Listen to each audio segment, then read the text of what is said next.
역사를 주장하시는 하나님, 그 마음의 원대로 역사하시는 하나님, 주의 뜻이 이 민족의 나라 각 지역에 이루어지기를 원합니다. 우리 아버지 선거에도 하나님의 뜻이 이루어지고 하나님의 개입하시고 가능하셔서 주님의 세우시고자 하시고 다윗과 같은 인물이, 다니엘과 같은 인물이, 요셉과 같은 인물이 세워지도록 주님 도와주시고 주님을 경외하고 백성을 사랑하고 우리 아버지 기도하는 이들이 세워지도록 하나님 도와주시옵시고 아버지 당장하게 살인 사역에 힘들지 않냐고 참으로 하나님의 뜻과 하나님의 의를 구하기 위하여 소신이 깨갈 수 있는 이들이 세워질 수 있도록 그런 이들에게 후가가 아버지를 던져줄 수 있도록 하나님의 백성들의 마음을 주장해 주시고 모든 아버지 백성의 심령 가운데 주님 역사해 주시기 원합니다. 주여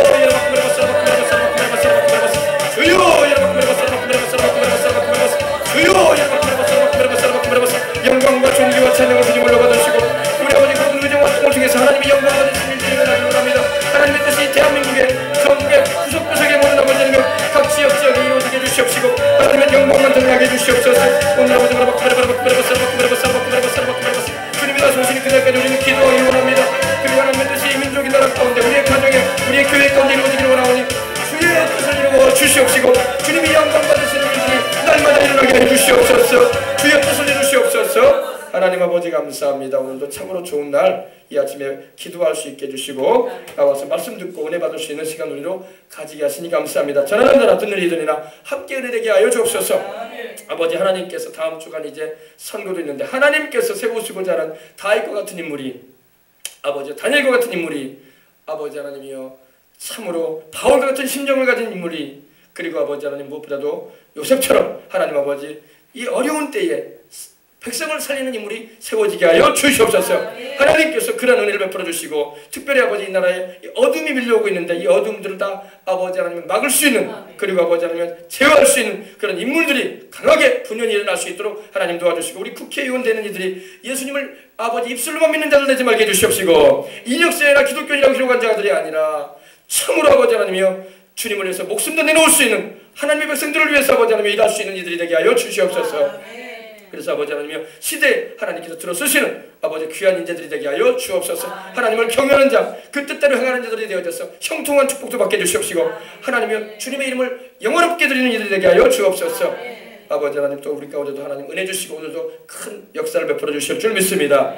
감사하며 존귀하신 우리 구주 예수님 이름으로 기도합니다. 아멘. 할렐루야. 오늘 우리에게 주신 하나님 말씀은 요한계시록 2장 오늘은 18절로부터 함께 은혜 나누겠습니다. 오늘은 지난주에 이어서 두아디라 교회에 대해서 함께 나누고 이 시대의 교회를 향해서 또 예언적으로 주님께서 두아디라 교회 시대에 말씀하셨던 또 터키에 있었던 그 두아디라 교회에 말씀하시는 주의 음성을 우리가 듣는 시간을 갖도록 하겠습니다.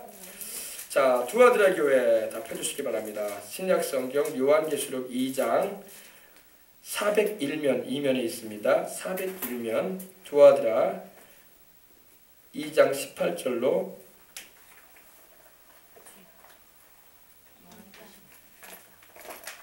29절까지 좀 길긴 하지만은 좀 빨리 진행할 수도 있으니 잘 귀담아 들으시고 오늘 은혜 많이 받으시기 바랍니다.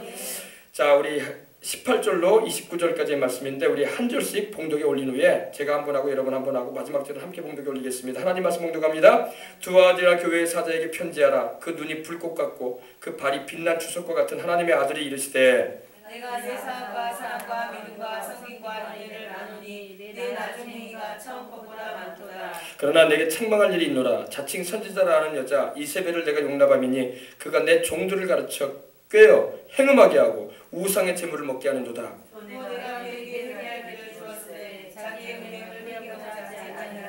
볼지어다 내가 그를 침상에 던질 터이요 또 그와 더불어 간음하는 자들도 만일 그의 행위를 회개하지 아니하면 큰 환난 가운데 던지고 또 내가 사망으로 그의 자녀를 죽이니 모든 그 죄가 나타난 사람의 뜻과 마음을 살피는 자인 줄 알지라. 내가 너희 각 사람의 행위대로 갚아주리라. 두아디라에 남아있어 이 교훈을 받지 아니하고 소위 사탄의 깊은 것을 알지 못하는 너희에게 말하노니 다른 짐으로 너희에게 지울 것은 없노라. 다만 너희에게 있는 것을 내가 어디까지 굳게 하라. 이기는 자와 끝까지 내 일을 지키는 그에게 만국을 다스리는 권세를 주리니 그가 천장을 가지고 그들을 다스려 지구를 깨뜨리는 것과 같이 하리라. 나도 내 아버지의 같은 것이 그러하리라. 내가 또 그에게 새벽별을 주리라. 귀 있는 자는 성령이 교회들에게 하시는 말씀을 들을지어다. 아멘. 귀 있는 자는 성령이 교회들에게 하시는 말씀을 들을지어다.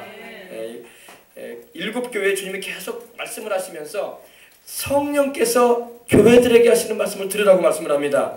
교회들은 바로 우리 예수님을 믿고 따르는 주의 백성들인 거예요. 건물이 교회가 아니라 건물 성전도 교회라고 우리가 표현을 하죠. 영어로 표현은 처치 하면은 벌써 이 건물을 말할 때가 있어요. 그러나 이 에클레시아라는 것은 그 헬라어 의미는 불러냄을 입은 자들의 모임이라는 거예요. 하나님께서 예수 그리스도 안에서 그 이름으로 불러내셨다는 거예요. 그래서 여러분 한 사람 한 사람이 교회예요. 여러분 안에 성령님이 계시잖아. 할렐루야. 주 예수님을 영접하고 주의 보혈로 죄를 씻음받고 하나님의 말씀을 받은 그들 안에는 성령이 거하신단 말입니다. 그래서 여러분 개개인이 다 교회야. 교회. 어린이들도 여러분 예수님을 영접하고 성령을 모시고 있으면 그들도 교회야. 건물 교회가 아니라 교회. 우리 스스로가 교회란 말입니다. 교회들이 모여가지고 또 예배당에서 예배를 드리기 때문에 또 교회라고 하는 거예요. 아시겠어요? 근데 성령께서 교회들에게 하시는 말씀을 들어라. 우리 개개인에게 주님이 말씀하시는 걸 믿으시기 바랍니다. 교회들이 물론 일곱 교회에게 주님이 하시는 말씀이기도 하지만 주님께서 시대상의 교회들뿐만 아니라 오늘 우리가 들어야 할 말씀인 걸 믿으시기 바랍니다. 보십시다. 두아디라 교회 사자에게 편지하기를. 이 두아디라라는 곳은요, 그 당시에 여러분 사도행전 16장 14절을 보면요, 이 자주장사 루디아가 나와요. 바울이 복음을 전하러 갔을 때 많은 사람이 바울을 통해서 복음을 듣는데 하나님께서 자주장사 루디아의 마음을 열어주셨다고 했어요. 그래서 바울의 말을 듣고 순종하게 하셨어요. 그리고 바울의 그 말을 듣고 순종한 루디아의 가정에서 교회가 시작이 됩니다. 그리고 하나둘 모여들기 시작해요. 그 교회가 바로 빌립보 교회예요. 빌립보 교회. 여러분 빌립보서 있죠? 빌립보서. 빌립보서는 바로 빌립보 교회에게 보내진 편지인데 바로 자주장사 루디아가 자기 집을 하나님께 예배장소로 제공하는 가운데 한 사람 두 사람 모여들어가지고 바울의 말을 통해서 전도를 받고 예수님을 믿기 시작하기 시작했어요. 자주장사라는 것은 그 당시 자주색 옷감을 팔던 사람이었어요.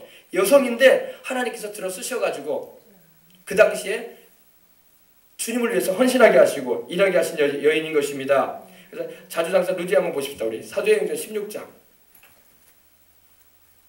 사도행전 16장 말씀을 펴주시기 바랍니다. 뭐 자주장사 루디아가 나옵니다. 성경을 같이 보면서 얘기를 해야지 여러분들이 아 그렇구나 하고 여러분이 쉽게 이해를 할 수 있는 것입니다. 사도행전 16장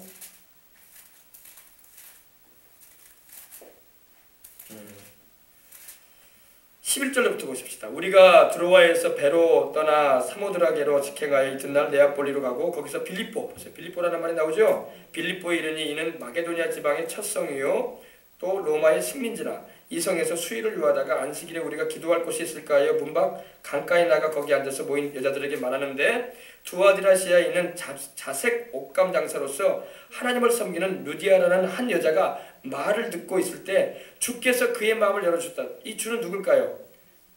성령님이야. 성령 주님께서 바울이 전하는 예수님의 복음을 들을 때에 그 마음이 열리게 하셨어요. 복음을 들어도 마음을 안 열면 답답한 일이야. 그죠?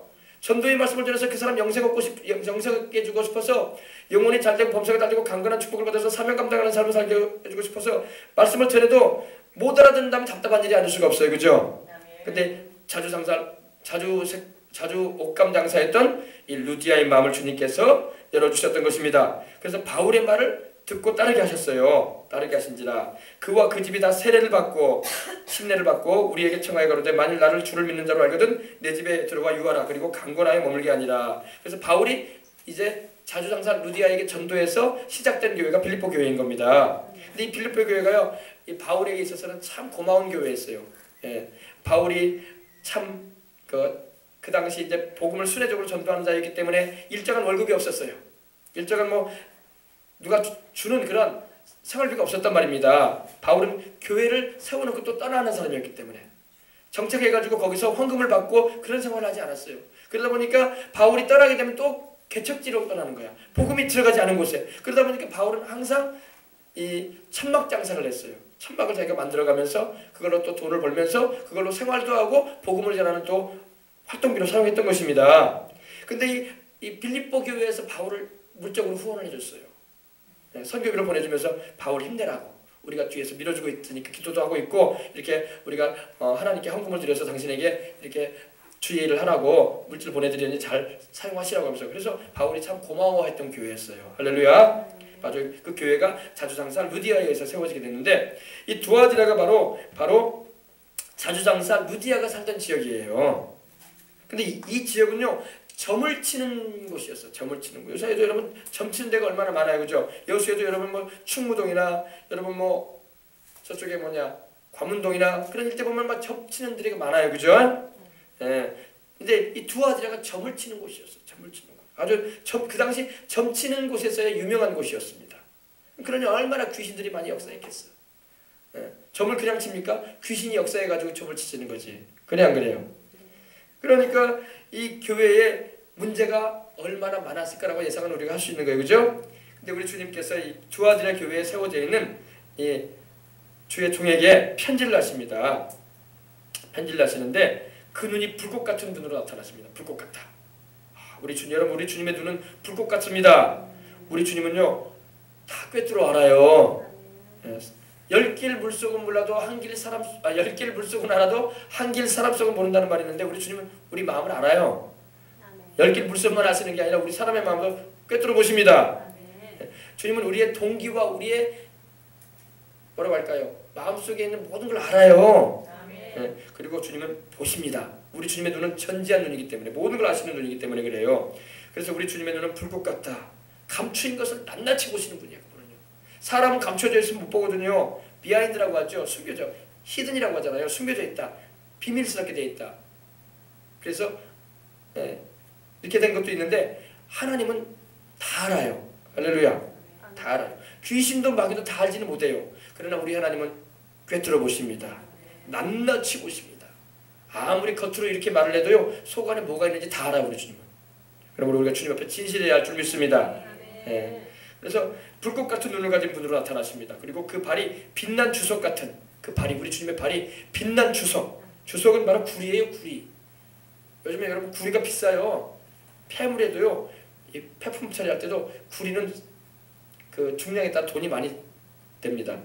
우리 주님의 근데 그 발이 주석 구리와 같다 이 말이에요. 빛이 반짝반짝 나는 구리와 같다. 주석과 같은 하나님의 아들이 가라사대 이렇게 말씀을 하십니다. 이 빛난 주석은 뭘 말하면 여러분 구약 시대에 성막을 건축할 때에 하나님께서 이 번제단은요 짐승을 잡아서 불로 태우는 번제단은 구리로 만들라고 하셨어요. 주석으로. 번제단은 바로 심판을 말하는 거죠. 심판.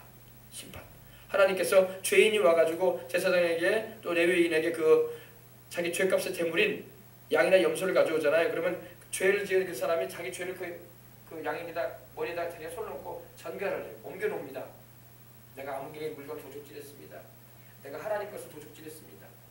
내가 이런 죄를 지었습니다 하고 이렇게 전가해요. 자기가 손 얹어요. 그래가지고 자기 죄를 그 어문 양한테 염소한테 다 맡기는 거예요. 그러면 그 염소를 이제 맡깁니다. 그러면 제사장이 그 염소를 끌고 가요. 그러면 레위인이 끌고 갑니다. 끌고 가가지고 북쪽에서 잡아요. 잡는데 어떻게 잡냐? 그 목을 따요. 따가지고 숨을 끊습니다. 그럼 피가 팍팍팍팍 쏟아 나와요. 피를 다 쏟게 만들고 그 내장을 갈라요. 배를 잘라서 배를 떼서 갈라가지고 내장을 꺼내고 더러운 건 다 꺼내놓고 그리고 그것을 이 제단에 얹어놔가지고 부제단에 얹어놓고 불로 살라버립니다. 그렇게 함을 통해서 죄값은 죽음이구나. 죄는 사망을 불러오는구나. 이걸 알게 하는 거예요. 근데 나중에는 여러분 이스라엘 백성들이 양을 잡을 게 한두 번이 해야지. 죄를 넘어야 되니까. 죄 칠 때마다 양 한 마리씩 가져가는데 부잣집도 감당 못한 일이야. 양 목장을 경영하는 사람도 못 감당한 일이야. 날마다 죄를 짓고 죄가 생각나는데 어떻게 해. 그러니까 나중에 포기해버려요. 우리로 말하면 천국 안 가는다 그냥. 이 땅에 살다가 죽으면 죽을 것 같아. 그런 인생들이 되어버리고 말았어요. 이스라엘이. 근데 여러분 너무나 감사한 것은 지금은 우리가 주님께 양이나 염소 가지고 하지 않아요. 그죠? 우리의 제물 되어주신 분이 계셔요. 예수님. 예수님이 단번으로 끝내셨어. 그 이야기는 죄가 생각날 때마다 양 가지고 가야 돼요. 죄가 생각날 때마다 또 높은 지위를 가지고 있는 지휘자들은요. 족장이나 또한 백성들이 짓는 그런 큰 죄는요. 이 양이나 염소 가지고 안 돼요. 뭘 가지고 가야 되는지 아십니까? 송아지. 황소 잡아야 돼. 황소 잡아야 돼. 그러니 여러분 이 죄가 경중이 있다는 거예요. 지도자들이 짓는 죄는 하나님이 더 엄중하게 부르시는 거예요. 일반 사람들은 이제 양이나 염소 가져가고 정말 가난한 사람들은 스피드기 새끼 2마리나 스피드기나 2마리를 가져갈 거든지 아니면 그것도 안 되면은 정말 형편하려면은 한 움큼이라는 것은 이만큼 곡식을 가져가서 하나님 앞에 그걸 불러 살라드리는 거예요. 알겠어요? 그래가지고 하나님은 그냥 배려해 주신 거예요. 그거는 없는 사람인데 어떻게? 근데 일반 사람들 같은 경우는 양 잡아가야지. 그러니까 이 양 목장을 가져도 못 감당할 일이야. 죄가 하도 많으니까 날마다 죄만 짓고 사니 재물 갖다 바치다가 인생 다 끝나. 그 나중에 포기해요. 나는 유체 용서 못 받겠다. 하도 나는 죄를 많이 져가지고 이제 드릴 양도 없고 그렇게 돼버린 게 이스라엘이에요. 근데 하나님께서 자기 아들을 보내셔서 단번에 우리 죄를 속죄하신 걸 믿으시기 바랍니다. 이제 예수님 믿고 회개만 하면 돼. 할렐루야. 그럼 용서받을 수 있는 길을 열어줬는데 이렇게 귀한 길을 열어줘도 사람들이 하나님을 안 믿으려고 하고 우리 예수님의 그 대속을 받아들이지 않으니 답답한 노릇이 아닐 수가 없어. 구약에 태어났어봐. 재산 다 팔아도 안 돼. 죄값 용서받으려면. 양 다 잡아도 안 돼. 땅 문서 집 문서 다 팔아가지고 양 사가지고 다 가야 돼. 죄 용서받으려면. 그렇게 여러분 율법은 엄했어요. 알겠습니까? 근데 오늘날은 우리가 십자가에 우리를 위해서 대신 못 박혀 죽으시고 부활하신 하나님의 아들, 죄 없이 나를 위해서 피 흘려주신 단번에 영원히 속죄를 이루신 우리 주 예수님을 통해서 용서받고 구원을 받았으니 얼마나 감사해.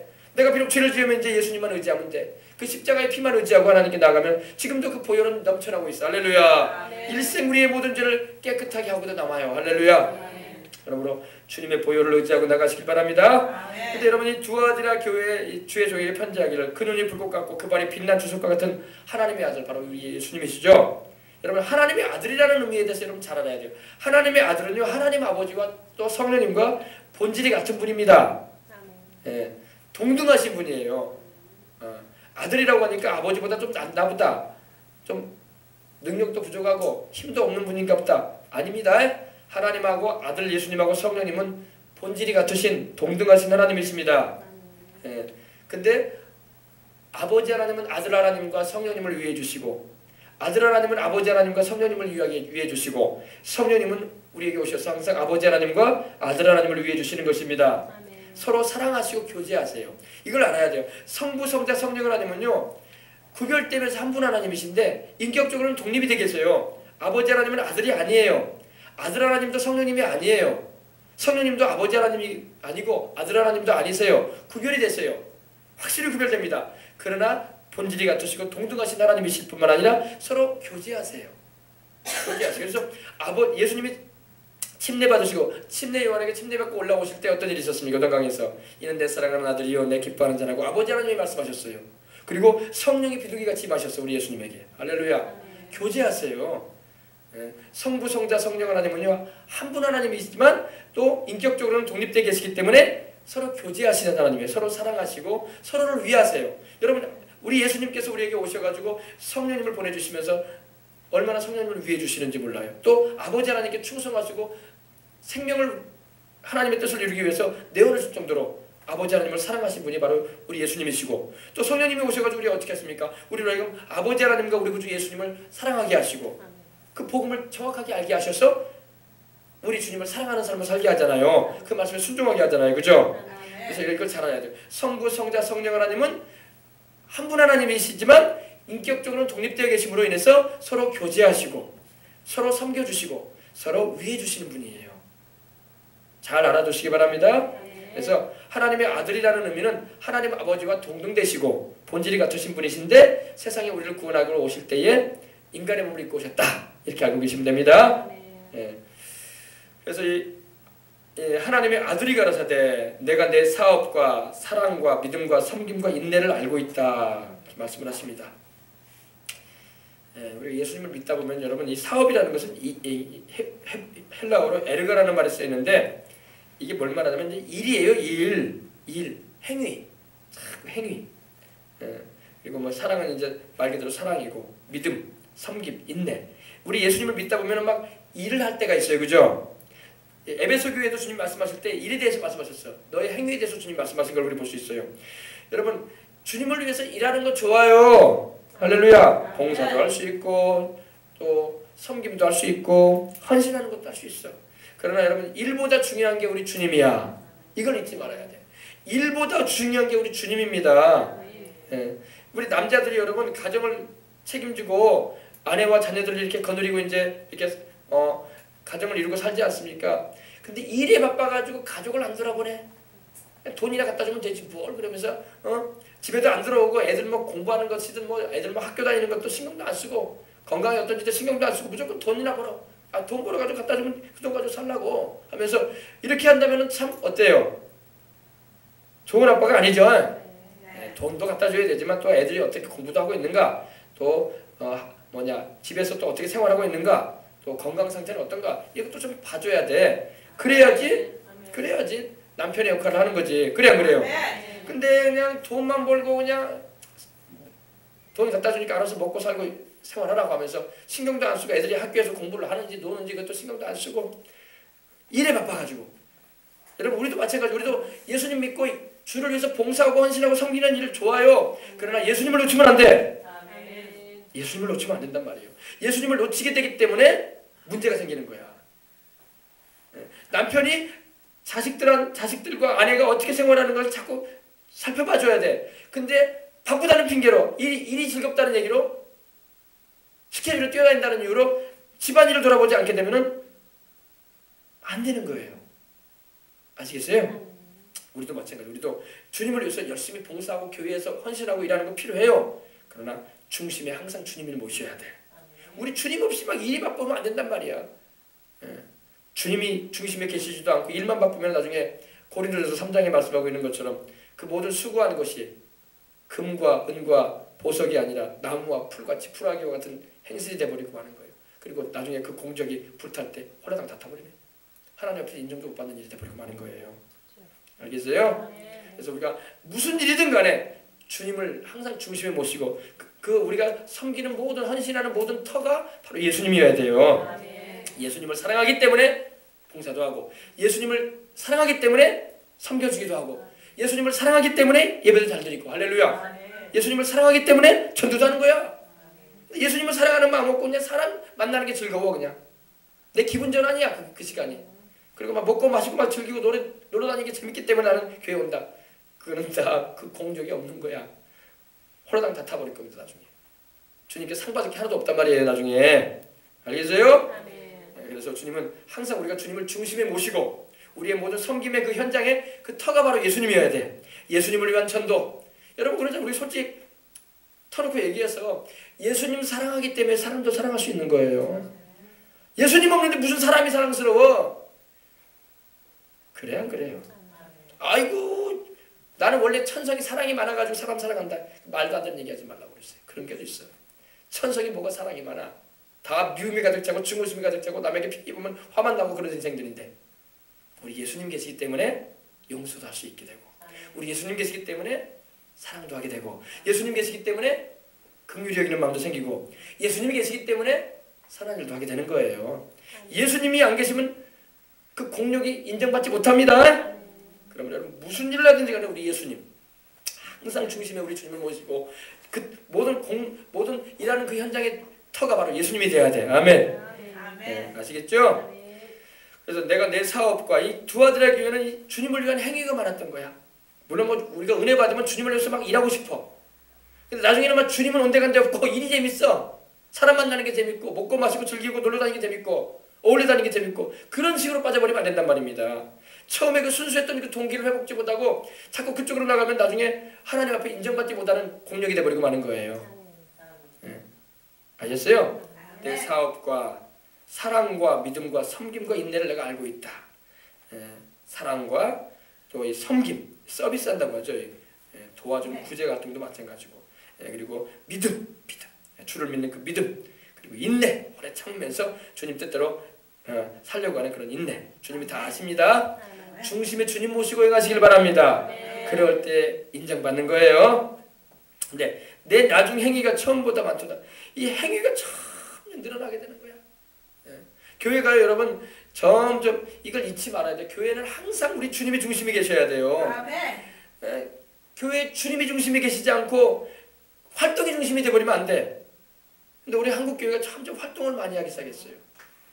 활동 물론 전도의 일환으로 한다고 하죠. 다들 말은 다들 전도의 일환으로 한다고 하지만 활동으로 나가려고 하지 말고 기도해서 성령님의 역사로 나가야 할 줄 믿습니다.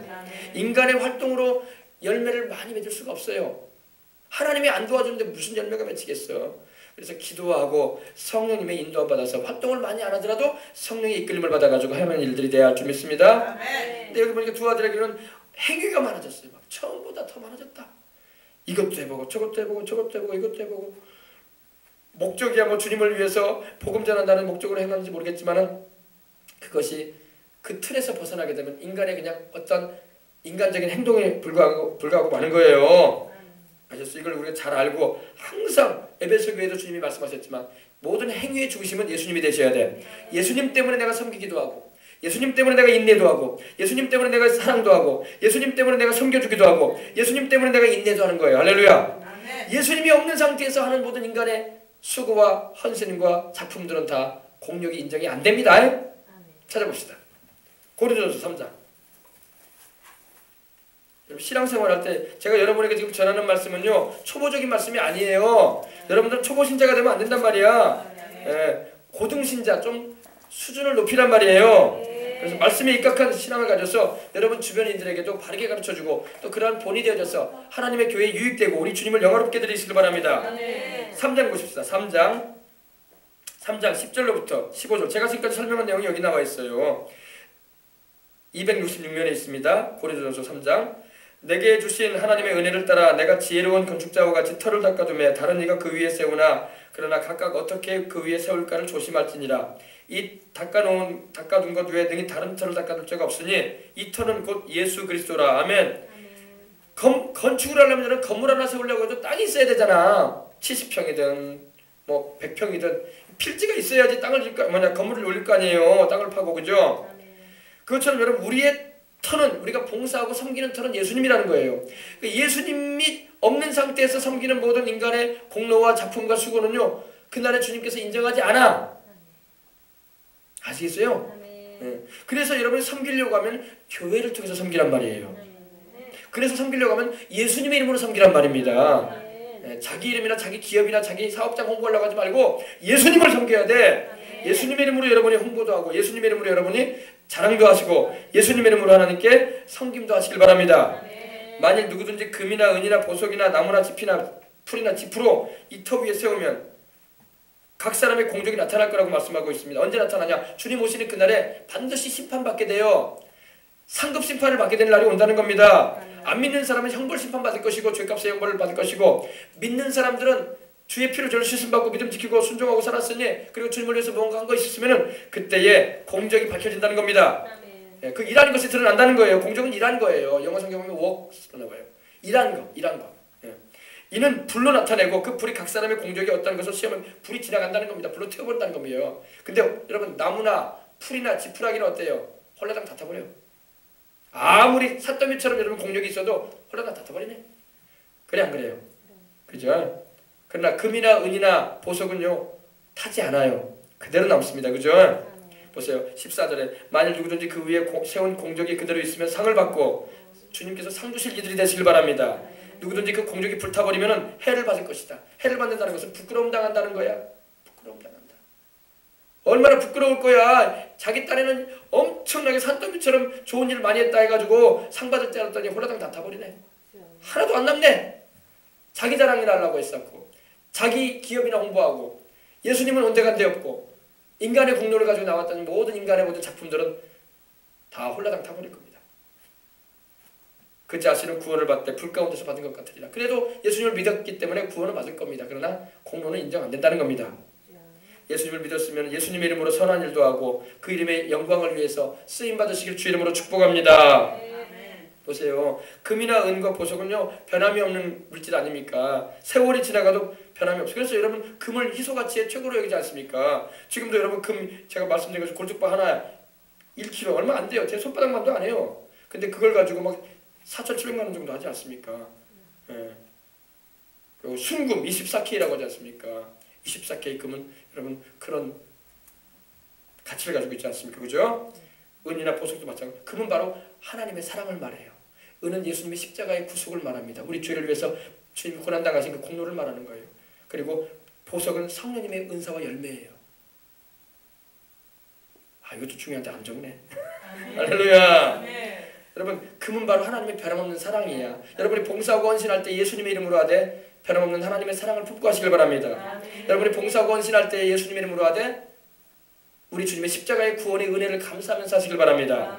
나를 위해서 피 흘리시고 죽으시고 부활하신 하나님의 아들께 아멘. 그리고 여러분이 봉사하고 헌신하고 섬길 때에 성령님의 능력을 받아 하시길 바랍니다. 인간 공로를 가지고 나가지 말라고요. 인간의 우리 힘으로 못해요. 그러니까 가다가 탈진하는 거야. 번아웃 돼버려 가지고 하다가 마는 거야. 성령이 공급하시는 능력으로 섬기고 봉사도 하고 주님을 위하는 일을 하시길 바랍니다.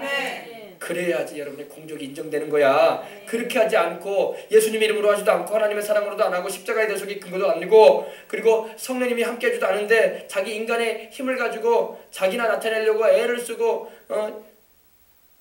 그런 일들은 하나도 인정이 안 될 것입니다. 그날에 여러분 이거 알았으니까 그렇게 하시기 바랍니다. 예. 그래서 근데 이 두 아들의 교회는 사업이 있었고 주님을 위한 일은 사업과 사랑과 믿음과 섬김과 인내가 있었다는 걸 우리 주님이 아셨다는 것입니다. 항상 우리 주님이 중심에 계시지 않은 상태에서 사업을 하는 거 바람직하지 않아요. 주님도 계시지도 않은데 인간적인 사랑 가지고 가면 안 됩니다. 주님을 모시지도 않고 그냥 인간적인 믿음과 섬김을 가지고 구제하고 인내를 가지고 행하는 것은 다 그날에 불타 없어질 것입니다. 주님을 모시고 하시길 바랍니다. 일을 많이 아니할지라도 일 숫자가 많지 않을지라도 주님을 모시고 작은 섬김일지라도 주님을 모시고 작은 구제일지라도 주님을 모시고 작은 헌신일지라도 주님을 모시고 주님 기뻐하시는 그 말씀에 기반을 두고 하란 말입니다. 그것이 여러분의 공로가 되는 거예요. 자기 자랑하려고 하지 말고 우리 예수님 쓸어내려고 하고 오른손이 하는 거 왼손이 모르게 하고 나팔 불지 말고 알겠어요? 나팔 불어가지고 다 무너지네.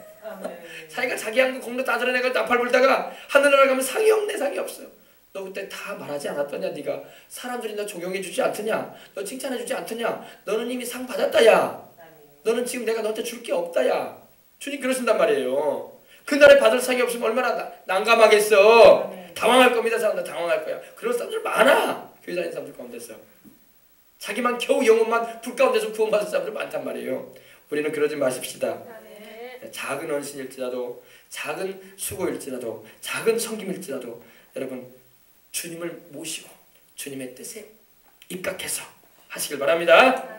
근데 이 두 아들의 교회는 그런 교회가 됐다는 겁니다. 그러나 내게 책망할 일이 있도다. 우리 주님께서 또 책망도 하십니다. 여러분 주님께서는요 주님의 교회를 향해서 책망도 하십니다. 우리 개인에게도 책망하세요. 우리 죄 가운데 행하고 아직도 옛사람의 구습을 못 벗고 아직도 죄된 행실을 못 끊고 초보적인 신앙에 머물러 있으면 주님이 책망하세요. 너 언제까지 젖만 먹을 거냐? 너 언제까지 어린아이의 신앙에 머물러 있을 거냐? 여러분 제가 여러분에게 전하는 것은 지금 여러분의 신앙을 어린아이의 신앙을 벗어나게 해주는 거야. 여러분의 신앙을 좀 성장시켜주는 일을 하려고 한단 말입니다. 그래야지 여러분이 일할 수가 있는 거예요. 언제까지 어린아이의 신앙에 머물러 있으면 안 되잖아. 기도도 시키고 말씀도 듣게 해서 깨닫게 하고 하나님의 성령의 음성도 듣게 해주고 할렐루야. 그래야 되는 거예요. 그러나 내게 책망할 일이 있노라. 자칭 선지자라는 여자 이세벨을 내가 용납했다 이렇게 말합니다. 이 이세벨이라는 여자는요 구약 성경을 보면 나와요. 근데 이 당시에 이 터키에 이 두 아들의 교회도 이세벨이라는 이름을 가진 동명의 여인이 있었던 것입니다. 근데 자칭 선지자라고 했어. 자칭 자기가 주의 종이래. 자칭 선지자라는 것은 자칭 내가 예언자다 이 말이야. 선지자라는 것은 미리 안다라는 말이거든요. 그러니까 자기가 주의 여종이래. 여종이라고 하면서 뭐라고 하냐면 자기가 선지자래. 미래를 내다본데 선지자면 하나님 말씀을 바로 알아야지. 그리고 바로 전해야지. 할렐루야. 근데 뒤에 보면 알겠지만 여러분 죄를 짓게 만드는 자가 되고 말합니다. 이 이세벨이라는 것은요. 여러분 이자벨이라고 하죠. 이자벨이라는 말도 발음상으로 이자벨이라고 하는데 그 영어로는 체이스트라고 해요. 체이스트. 아주 의미가 좋아요. 정숙하다, 고상하다, 순결하다, 품위가 있다. 얼마나 좋아요, 그죠? 체이스트. 이세벨이라는 게 그런 의미를 가지고 있어요. 근데 이 여자가 구약 성경을 보게 되면요, 악한 여자예요, 악한 여자. 그 당시 구약 이 북이스라엘에 아합이라는 왕이 있었어요. 엘리야 시대입니다, 엘리야 시대.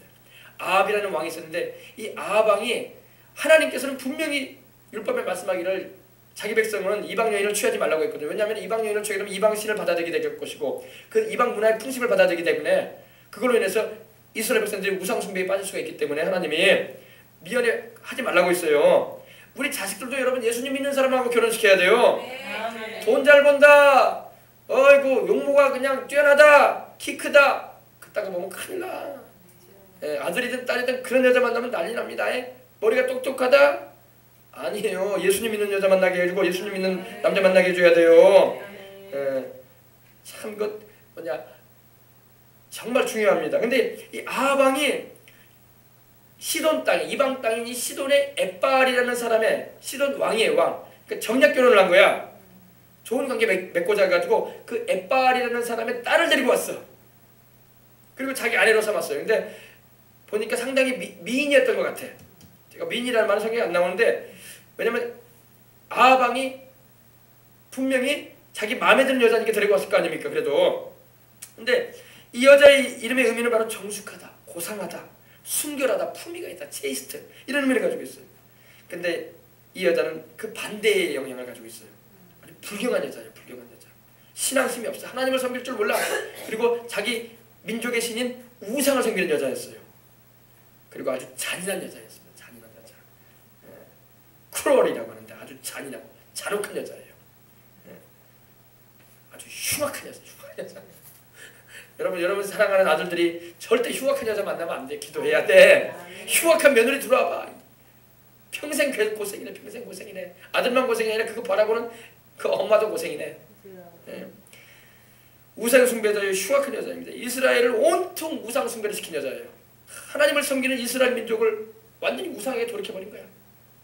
그리고 곳곳에 우상 섬기는 그런 제단을 만들어 놓고 그리고 분양하게 만들고 그랬던 여자입니다. 이 아방이 이스라엘의 7대 왕이었거든요. 7번째 왕인데 이 바알과 아세라 목상을 막 가지고 들어와요. 그리고 그거 섬기는 제사장들을 데리고 들어왔어요. 그래가지고 하나님의 성전이 번연히 있음에도 불구하고 우상을 섬기는 곳을 막 만들어 놓은 거예요. 막 곳곳에. 그리고 주의 종 선지자들, 참 선지자들 다 잡아 죽여요. 다 명령 내려가지고 아주 남편을 막 꽉 잡아가지고 아방을 통해서 막 주의 종들을 막 잡아 죽이게 만들어요. 원래 이 아방이 이렇게 나쁜 왕이 아니거든요. 마음이 좀 순해요. 그래서 잘못을 깨닫게 되면 막 마음이 야리해져가지고 막 회개하는 모습도 보이고 막 그래요. 근데 여자를 만났어요. 여자가 막 그 남편을 막 딱 손아귀 잡아가지고 완전히 움직였어 버. 그리고 우상 숭배하게 만들고 막 백성들을 막 어문길로 막 끌어갔던 것입니다. 그때 하나님 보냈던 선지자가 엘리야였던 거예요. 디셉 사람 엘리야를 하나님께서 보내셔가지고 하나님께서 바알신 아세라 신하고 싸우게 하잖아요. 그죠? 850대 1로 하나님이 싸우게 하잖아요. 그죠? 그래서 이 사람은요, 이 여자는요, 이 이스라엘을 망쳐놓은 여자예요. 그러니까 여자 하나 잘못 들어오면 집안이 망할 뿐만 아니라 나라도 망하네. 집안만 망하는 게 아니라 나라도 망해요. 여자 하나 잘못 들어오면. 여러분 같이 예수님을 잘 믿어야 돼. 그러면 안 망해. 근데 이상한 며느리 하나 들어오면 막 내 자식, 착한 내 자식 엉망으로 만들어 놓고 손주들 막 다 귀신 삼키게 만들어 놓고 그런단 말입니다. 큰일 나. 알겠어요? 아주 이스라엘을 하나님을 섬기는 이스라엘을 망쳐놓은 여자예요. 망쳐놓은 여자.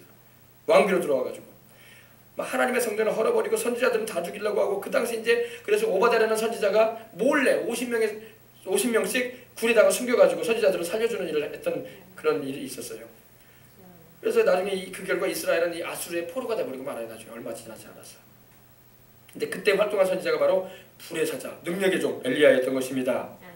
근데 이 여자가 이름이 이세벨인데 이세벨이 또 아방과 사이에 딸을 낳았어요. 딸을 낳았는데 그 딸 이름이 아달랴야. 아달랴. 기억해두세요. 아달랴.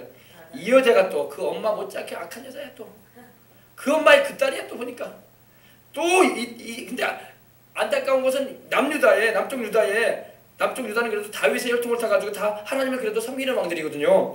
근데 여호사밧 왕의 며느리로 들어오네 이 여자가. 그때 이 아방하고 여호사밧이 친분을 쌓고 막 그랬어요. 아, 당신의 백성이나 우리 백성이나 다 원래 한민족 아니었냐 하면서. 근데 하나님이 경고하셨거든요. 선지자 예후를 보내가지고 하나님께서 책망도 하셨거든요. 여러분 친구 잘 만나야 돼요.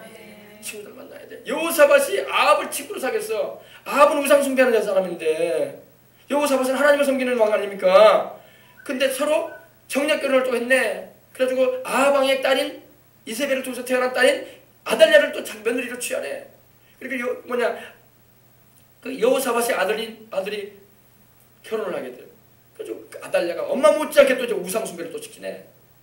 여자 잘못 들으면요 집안이 아니라 나라가 망한다니까. 정말 예수님 잘 믿는 며느리를 맞이하시길 주의 이름으로 축원합니다. 그래가지고 책망을 했어요. 하나님께 선지자를 보내가지고. 그럼 무슨 책망이 이랬어요?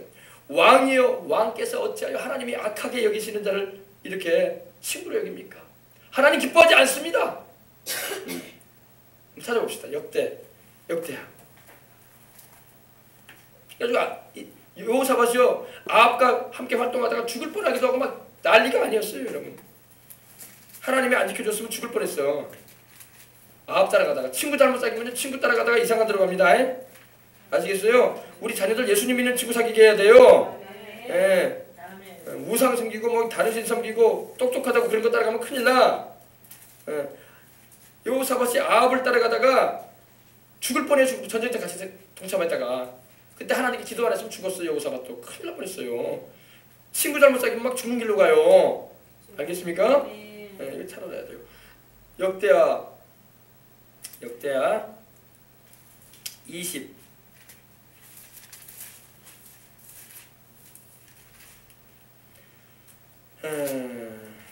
보십시다. 역대하 20장 그 후에 모압 자손과 보십시다. 19장 유다왕 여호사밧이 평안히 예루살렘에 돌아와서 그의 궁으로 들어가니라. 하나님의 아들 선견자는 미리 본다라고 해가지고 하나님의 종입니다. 예후가 나가서 여호사밧 왕을 맞아 이르되 왕이 악한 자를 돕고 악한 자는 바로 아합이야. 우상 섬기는 이 아합을 도와주고 야훼를 미워하는 자들을 사랑하는 것이 옳으니까. 지금 왕이 똑바로 못하고 있습니다. 책망하는 거예요. 여호사밧을 향해서. 왜? 그 전에 여호사밧이 아합과 더불어 18장에 보면은 이 아람과의 전쟁에 출전하다가 죽을 뻔해요. 잘못된 사람 만나가지고 그 따라 행하다가 하나님의 종인 하나님의 사람이니 여호사밧이 죽음을 당할 뻔해요. 하나님께 그때 부르짖지 않았으면 큰일 날 뻔했어요. 자기만 겨우 구원받아요. 다 목숨 살리고 옵니다. 그때 아합은 죽고. 보세요. 악한 자를 돕고 야훼를 미워하는 자들을 사랑하는 것이 옳으니까 이러므로 야훼께로부터 진노하심이 왕에게 임하리이다. 그러나 왕에게 선한 일도 있으니 이는 왕이 아살의 목상들을 이 땅에서 없애고 마음을 기울여 하나님을 찾음이니이다 하였더라. 아멘. 보세요. 하나님이 책망하셔요. 악한 자. 또 나중에는 또 이 아하시아라고 아합의 아들과 또 친분을 쌓여 또 여호사밧이 그래가지고 배를 만드는 사업을 하네. 근데 하나님이 망하게 해버리네 또. 하나님 기뻐하지 않아요. 악한 자와 동업한 거 하나님 원하지 않아. 나중에 그게 또 뒤에 보면 나와요. 아합의 아들인 아하시아도 또 심히 하나님 앞에서 악한 자라고 했거든요. 그러니까 우리나라가 여러분 지혜롭게 정치를 해도 대통령이 누가 대통령이 되든 우리 정치인이 되든 북한과 교류할 때는요 정말 조심히 잘해야 돼. 북한은 악한 자란 말이에요. 자기 고모분이 다 죽이잖아. 자기 아버지 때에 수고했던 사람들 다 죽여버리잖아요. 고사포로 막 쏴서 그 시체도 못 찾게 만들어버리잖아요. 무시무시합니다. 김정은이 하는지. 김정은이가 지금 회개치 않으면 그는 악한 자예요 지금. 여러분 악한 자와 손잡으면 안 돼요. 무슨 말인지 알아요? 여호사밧이 여러분 아합과 손잡은 거 하나님 기뻐하지 않았어. 예수님 믿으니까 우리는 모든 사람하고 평화롭게 지내야 되고 어쨌든 간에 다 도와줘야 되지 않냐. 백성들은 우리가 불쌍히 여겨줘야 돼. 북한 백성들은 할렐루야. 그들은 먹을 것도 우리가 줘야 되고 선의의 도움도 펼칠 수 있어야 돼. 그러나 악한 정치를 하는 사람하고는 하나님을 경외하지도 않고 이렇게 우상 숭배하는 사람하고는 손잡으면 안 됩니다. 잘 알아야 돼요. 근데 그걸 몰라. 무조건 우리는 사랑을 해야 된다고.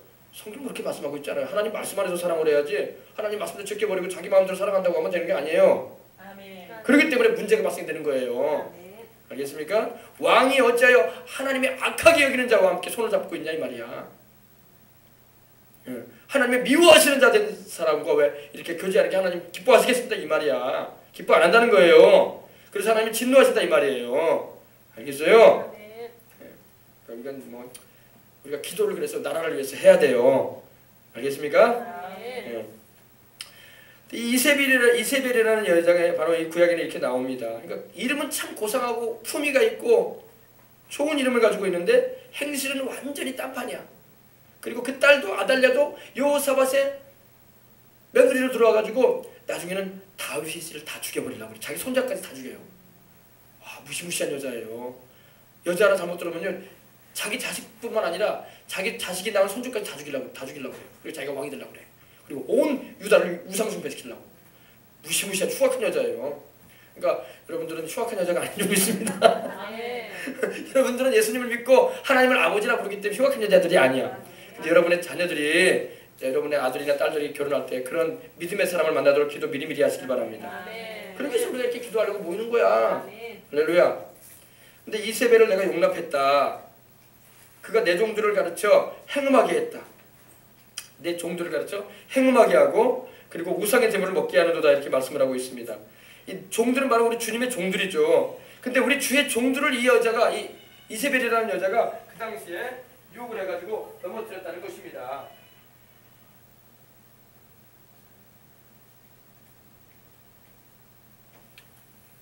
할렐루야. 뭐 중요한 시간인데 전화가 오면 안 되죠, 그죠? 꺼야지. 이세벨이 바로 자칭 선지자라는 여자였는데 그 여자를 용납했다 이거. 근데 거짓 선지자였어. 주의 참 여종이었다면 이런 행실을 갖지 않죠. 그가 내 종들을 가르쳐 꾀었다. 미혹을 했다 이겁니다. 잘못된 길로 접어들겠다는 겁니다. 그리고 행음하게 했다. 이 행음이라는 것은 이제 여러분 지난번에도 제가 말씀드린 적이 있지만은 이 음란한 행실을 말하는 것입니다. 음란한 행실을 말하는 거예요. 포니케이션이라고 하는데 이 간통, 간음 이런 걸 말합니다. 예. 그래서 이 주의 종을 미혹을 해가지고 음란한 행실을 하겠다 이 말입니다. 그러니 우리 주님께서 얼마나 진노하셨겠어요. 그래서 우리 주님은 그 두 아들의 교회 나타날 때 불꽃 같은 눈을 가지고 나타났던 거예요. 가만두지 않겠다고 주님께서 엄하게 나타나시는 모습을 나타낸 겁니다. 주님이 불꽃 같은 눈을 보시고 너 회개치 않으면은 내가 밟겠다 이 말이에요. 추석은요. 발로 밟아버리겠다 이겁니다. 어찌하여 네가 나의 종으로서 바른 행실을 가지고 또한 말씀에 바로 서서 성결하고 진실하게 살아야 할 것인데 어찌하여 그런 이방 사람들처럼 그런 못된 행실을 가지고 있느냐 이 말이에요. 오늘 여러분 한국 교회도 마찬가지예요. 왜 이렇게 이런 부정한 행실들을 막 많이 교회 안에서 일어납니까? 그건 말씀 안에 안 써있기 때문에 그래요. 성령 충만하지 않기 때문에 그래요. 주님은 그 중심에 모시고 있지 않기 때문에 그래요. 세상에 들어와 있기 때문에 그런 겁니다. 알겠어요? 그래서 이걸 우리가 알고 깨어 기도하고 이런 음란한 행실에 빠지지 않도록 주의해야 할 줄 믿습니다. 근데 그가 내 종들을 가르쳐 꿰어 행음하게 하고 우상의 제물을 먹겠죠. 우상의 제물을 먹겠다는 겁니다. 여러분 오늘날도 여러분 우상의 제물을 먹으면 안 돼요. 어떤 사람은 아이고 뭐 하나님 위해 사는 수준이 없으니까 음식은 음식이죠 하면서 막 거침없이 먹으면 안 돼요. 성경 어디에 우상의 음식 먹으라고 했어? 어디에 하나님의 우상의 음식 먹으라고 어디에 있어요? 성경도 모르는 사람들이 그걸 먹는다니까. 자기 믿음이 과해. 너무 대단한 믿음 가지고 있어. 하나님도 허락도 안 하는데. 사도행전 16장만 보십시다. 사도들이 뭐라고 말했는가?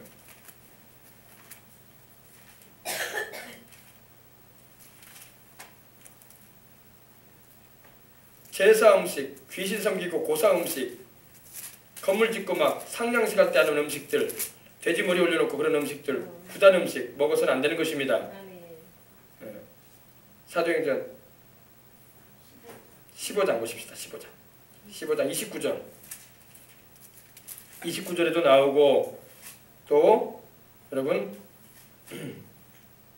20절에도 나옵니다. 하나님이 얼마나 강조를 하시든지 사도들을 통해서 두 번이나 연거푸 말씀을 하십니다. 15장 20절부터 보십시다.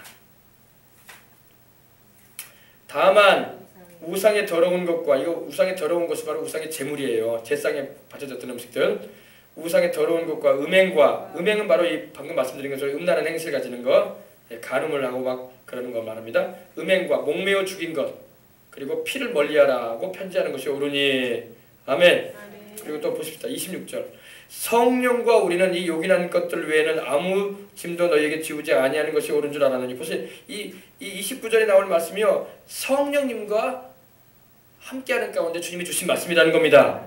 우상의 제물과 피와 목매어 죽인 것과 음행을 멀리하라. 이에 스스로 상가면 잘 될 것이다. 아멘. 평안함을 원하노라. 여러분의 인생 가운데 잘 되길 바랍니다. 평안함이 있기를 원합니다. 그러려면 여러분 우상의 제물 멀리하시기 바랍니다. 피와 목매어 죽인 것, 음행을 멀리하시기 바랍니다. 막 생피를 막 마셔야 되고 막 그런 사람도 있단 말이에요. 주님 피 먹으라고 말씀 안 하십니다. 피는 생명이라고 말씀하시면서 피는 구약시대에도 하나님이 그냥 버리라고 하셨어요. 우상의 제물 먹고 피를 막 어떤 분들은 막 피를 막 소주에다 타가지고 마셔요. 여러분 동물 피가 세균이 많습니다. 건강에 좋은 게 아니에요. 피와 목매어 죽인 거, 막 잔인하게 막 동물 막 잡아가지고 목을 매가지고 막 우리 옛날에 개를 막 그렇게 목을 매서 죽였잖아요. 그리고 막 음행을 멀리하라. 이건 하나님이 지금도 말씀하고 있는 내용인 것입니다. 그래서 이 요한계시록 2장에 보면은 주님께서 이 음행을 멀리하라고 하시고 우상 숭배 멀리하라고 주님이 말씀하고 있는 것입니다. 할렐루야. 네, 그래서 근데 이세벨이라는 이 여자가 이 그 당시 두아디라 교회의 이 자칭 여종이라고 일컬어졌던 사람이었는데 이 사람이 이런 우상을 섬기게 하고 우상의 제물을 먹게 하고 또 음란한 행실을 하게끔 이끌었다는 것입니다. 주님께서 이거에 대해서 경고하시면서 진노하시는 거예요. 내가 너를 책망한다. 예, 책망한다. 예? 우상의 제물을 먹게 하는도다. 예. 그리고 보십시다. 여러분, 내가 또 그에게 회개할 기회를 주었을 때 그 음행을 회개하고자 아니하는도다. 우리 주님께서는 여러분 회개할 기회를 꼭 주십니다. 우리 주님은요 계속해서 회개할 기회를 주세요. 언제까지? 살아있을 동안에는. 예. 숨이 넘어가면 이제 회개할 기회 없습니다. 예. 죽고 난 다음에 다 회개해요. 죽고 난 다음에 자기가 지금까지 잘못된 거짓신에 속았고 잘못된 종교에 빠져서 예수님을 믿지 않은 것이 잘못이었다는 것을 알게 돼요. 그때는 막 거기서 막 회개해요. 막 용서해 주시라. 그러나 그때 구원받는 거 아닙니다. 살아있을 때 구원받는 것입니다.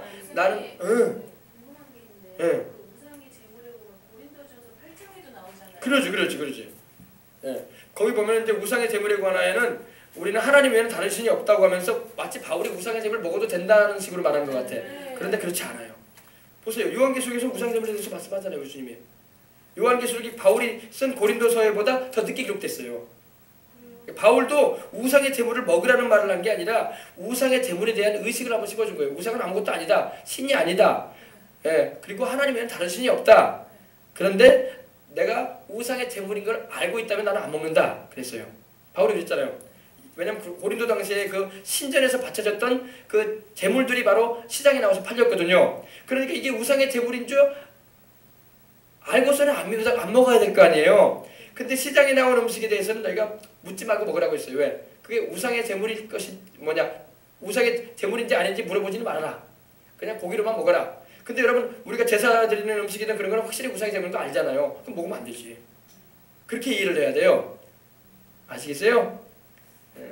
그래서 오늘날 한국 교회 가운데 이 우상의 제물에 대한 분명한 말씀을 안 전해 목사님들이. 자기들도 그렇게 먹어도 괜찮다고 생각을 해요. 주님은 그렇게 말씀 안 하세요. 보세요. 사도행전에도 그렇게 말씀하지 않고 있고 제일 늦게 기록되어진 요한계시록에도 주님은 우상의 제물에 대해서 먹지 말라는 말씀하잖아요. 그래 안 그래요? 그러니까 고린도전서에 대해서 바울이 기록한 그 말씀을 오해를 한 거야. 아이고 바울이 먹어도 된다고 말한 것 같다. 말한 것 같다 이렇게 생각을 해요. 고린도전서 8장 한번 보십시다. 우리 그 말씀 나왔으니까. 8장. 그래서 바울은 차라리 이것 때문에 내가 형제를 실족하게 할 바에는 나는 영원히 고기를 먹지 않겠다고 해버려요. 바울이. 왜? 우상의 제물 내가 먹는 걸 형제들이 알게 된다면 나에 대해서 어떻게 생각하겠냐. 그리고 하나님에 대한 신앙이 무너지지 않겠냐. 그럴 바에 난 고기 안 먹겠다. 나는 일생 다가도록. 나는 채식만 하겠다. 그랬어요. 그러니까 제가 믿음이 확실하면 그 제물인 줄 알아도 먹어도 문제가 안 되는데 만약 옆에 있는 약한 자가 저보다 믿음이 약한 자가 제가 먹는 것을 보고 시험에 들 것 같으면 먹지 말라는 뜻이 없다고 저는 그런 의미였죠. 그런 의미로 보였는데 나중에 보면은 계시록 보면은 그게 아니었다는 걸 알게 되죠. 요한계시록은 주님이 마지막으로 기록하게 한 성경이거든요. 그럼 마지막 결정적인 부분에서 주님이 말씀하시는 거예요. 고린도전서는 여러분 그 한참 전에 기록되어 있었고 또 사도들도 결의하기를 우상의 제물 먹지 말라고 하잖아. 그래 안 그래요? 근데 바울은 말할 때에 그 당시 상황에 맞춰가지고 말하다 보니까 좀 의미를 전할 때에 좀 오해가 될 만한 그런 좀 내용으로 우리가 이해해야 될 수 있는 내용이었던 거예요. 근데 그렇지 않아요. 바울도 그거에 대해서 말하기를 13절에 보니까 8장 13절에 보니까 만일 음식이 내 형제를 실족하게 한다면 나는 영원히 고기를 먹지 아니하여 내 형제를 실족하지 않게 하리라. 보세요. 근데 이제 형제 사랑을 이제 말하면서 우상의 제물에 대해서는 그도 먹지 않는 것이 좋다라고 말을 합니다. 할렐루야. 네. 여러분 이걸 알아야 돼요. 귀신이 있는 거 알아요 몰라요? 있잖아요. 제사 드리면 그냥 제사 음식만 있는 게 아니라 귀신이 와서 있어요. 거기에요. 우상 신앙하는 거기 가면요 우리 눈에 안 보이니까 우상 돌덩어리만 있고 분양하는 그 장소에 사람만 있는지 아는데 귀신이 와 있어요. 여기 다요. 귀신에게 절한 음식이란 말입니다. 그 음식을 그냥 먹을 이유가 뭐가 있어? 내가 아무리 믿음이 좋아도 안 먹는 게 더 나은 거야. 아멘. 내가 아무리 믿음이 좋아도 안 먹어야 할 거는 안 먹는 게 좋은 거예요. 예. 술도 그래요. 술도 믿음 좋다는 사람은 술 먹으려고 하는 사람도 있어. 아니 술 취하지 말라고 했지 술 한 모금 마신다고 그게 죄가 되겠습니까? 그렇게 생각하십시오. 그렇지 않아요. 먹지 않아야 돼요. 아멘. 먹지 않아야 되는 거예요. 자기 믿음을 굉장히 과대평가하는 거야. 그렇지 않아요. 주님은 잠언서에도 술은 쳐다보지도 말라고 하셨어요. 마실 정도가 아니라 쳐다보지도 말라고 했어요. 예. 저도 마트 가면요 술을 안 보려고 막 식품관 가면 막 딴 데를 보고 막 합니다. 나 술 마시는 사람도 아니지만 주님이 보지도 말라고 했으니까 볼 필요가 뭐가 있어. 그죠? 할렐루야. 여름 되면 휴가철 되면은 그 맥주 캔 같은 거 많이 여러 개 한 20개 넣어놓고 막 가방 주더라고요. 그죠? 야 저 가방 좋다 해가지고 그런 생각이 들지만 그러나 술 가방이니까 필요 없다 이거야. 할렐루야. 아무리 좋은 것도 술 가방은 필요 없는 거야 나한테. 그죠? 하나님 말씀대로 살아야죠. 그래서 우리가 우상의 제물은 안 먹는 게 좋고 또 먹지 말아야 돼요. 우리 주님께서 우상의 제물을 먹게 하는 도다라고 말씀하셨잖아요. 그러니까 우리 주님 진노하시거든요. 또 내가 그에게 회개할 기회를 주었을 때 그 음행을 회개치 아니하는도다. 여러분 주님은 회개할 기회를 주십니다. 우리 숨이 끊어질 때까지 회개할 기회 줘요. 근데 사람들이 그 숨이 끊어져 가면서도 회개를 안 해. 마귀가 눌러요. 귀신들이요 회개 못하도록 누릅니다. 완악하게 마음을 만들어가지고 마음의 문빗장을 탁탁게 만들어버려요. 그러니까 막 죽기 전에 있는 사람한테는 우리가 가족이나 친지든 간에 죽음을 앞두고 있으면요 회개시켜달라고 막 기도를 많이 해야 돼. 예배 한번 들어준다고 그 사람 천국 가는 거 아닙니다. 아시겠어요? 찬송 한번 불러준다고 그 사람 영혼 천국 가는 거 아니에요. 회개가 터져야 돼. 하나님 내가 죄인입니다. 잘못했습니다. 내가 인생 막 살았습니다. 하나님 무시하고 살았고 예수님 믿지 않았습니다. 날 용서해달라고 기도해야 돼요. 그리고 내 영을 받아달라고 기도해야 돼요. 그래야지 구원받는 거지. 찬송 한번 불러주고 손 한번 얹어줘서 기도 한번 해줬다고 해서 그 사람이 천국 가는 거 아니란 말이에요. 잘 기억해 주시기 바랍니다. 반드시 예수님이 나의 구주라는 걸 믿게 해주고 죄에 대해서 고백하게 만들어야 돼요. 그리고 죄인됨을 시인하고 내가 예수님이 필요합니다. 나 예수님 아니고서 내가 구원받을 수 없습니다라고 고백이 나오게 해야 돼요. 할렐루야. 그 십자가의 보혈의 공로를 영접시켜야 될 줄 믿습니다. 그래야지 용서도 받고 천국에도 가죠. 또 내가 그에게 회개할 기회를 주었을 때 그 음행을 회개하고자 아니하는도다. 근데 여러분 이 두아디라 교회는요 상당히 역사적으로 보면요 이 시대 교회가 언제냐면 AD 590년도에서 종교개혁이 일어나는 1517년대까지의 교회 시대를 말하는 거예요. 마르틴 루터의 종교개혁 시대까지가 바로 이 두아디라 교회입니다. 이때 그러니까 이 중세의 교회 시대를 말하는데 얼마나 타락하는 시대라는 거예요. 예언적으로 말하면. 이때 구교가 타락을 했거든요. 천주교회가. 면죄부를 막 발행을 하고 헌금만 넣으면 지옥에 떨어진 영혼도 천국으로 갈 수 있다 이런 말이 나오고 있고 죄도 하나님께 고백하는 게 아니라 먼저 사지한테 와가지고 신부한테 와서 죄를 고백해서 용서받는다는 그런 소리 나고 있고 고해성사를 하라고 하고 고해성사도 천국 가는 거 아니에요? 예? 그렇게 한다고 하나님 죄 용서받는 거 아닙니다. 죄는 하나님께 자백해야 돼요. 왜 사람한테 자백해? 사람이 내 죄를 사는 권능이 있어요? 없어요? 죄는 하나님만이 사는 거지. 우리 예수님께서 죄를 사는 권능을 가지고 계시지 어디 신부한테 가가지고 죄를 자백하고 용서받으려고 그래. 이렇게 타락해 갔다고요. 교회가. 그리고 헌금만 떨렁 드리면은 금화가 딱 떨어지는 순간에 지옥에 있던 영혼이 천국으로 탁 올라간다고 하고 돈만 주면 천국 간대. 그런 말도 안 되는 얘기를 하고 죄는 주님의 십자가의 피공로로 용서받는 거지. 믿음으로 회개함으로 용서받는 거지. 어디 헌금한다고 천국 가는 사람이 누가 있어? 알겠어요? 헌금은 이제 하나님께 감사함으로 드리는 제물인 줄 믿으시기 바랍니다. 그리고 예수님과의 바른 관계 가운데 하나님과의 바른 관계 가운데 됐을 때 그 헌금이 하나님께 드려지는 영광이 되어질 때 우리가 또 복을 받을 수 있는 통로로 될 수도 있는 거예요. 이제 내가 여러분 11조는 뭐예요? 11조는요. 여러분 다 11조 드리잖아요. 11조는 드리는 거예요? 하나님께 바치는 거예요? 아니면은 하나님 거 그냥 드리는 거예요? 하나님 거 드리는 거야. 11조는 내 게 아니야 원래 처음부터. 근데 다 내 거 드리는 것처럼 생각을 한다는 거야. 여러분들 의식 가운데 그런 생각이 있어요. 11조는 교회에다 11조 내는 거는 내 거 드리는 거야.